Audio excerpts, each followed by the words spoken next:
Pengemudi taksi online di Musirawas dirampok dan ruda paksa.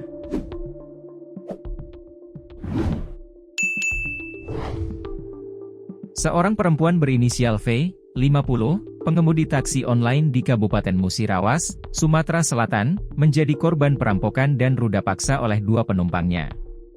Kepolisian Resor Musirawas menangkap salah satu pelaku bernama Al-Muhsi alias Aldi, 34, sementara seorang pelaku lainnya berinisial J masih dalam pengejaran. Kepala Satuan Reserse Kriminal, Kasat Reskrim, Polres Musirawas, Ibtu Riantiantoro Putra menjelaskan, peristiwa itu terjadi pada Minggu, 6 April 2025, malam.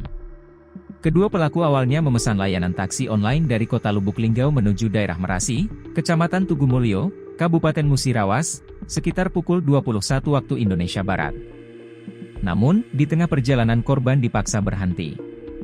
Kemudian kedua pelaku menyekapnya, kata Rian, Selasa, 8 April 2025. Setelah menyekap korban, pelaku J diduga memperkosa korban di dalam mobil. Selanjutnya, pelaku mengambil alih kemudi mobil, sementara korban dipindahkan ke kursi penumpang dalam keadaan disekap. Di tengah perjalanan, korban pura-pura sakit perut dan meminta dibelikan obat.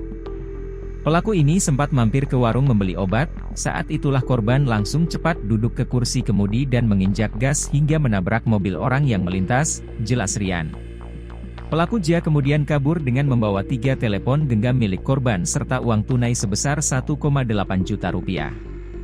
Sementara itu, Al-Muhsi tertinggal di dalam mobil dan berhasil diamankan warga untuk diserahkan ke pihak kepolisian.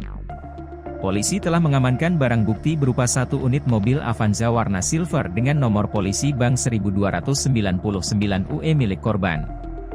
Untuk pelaku J kini masih kita kejar, 1 pelaku sudah tertangkap, tegas Rian.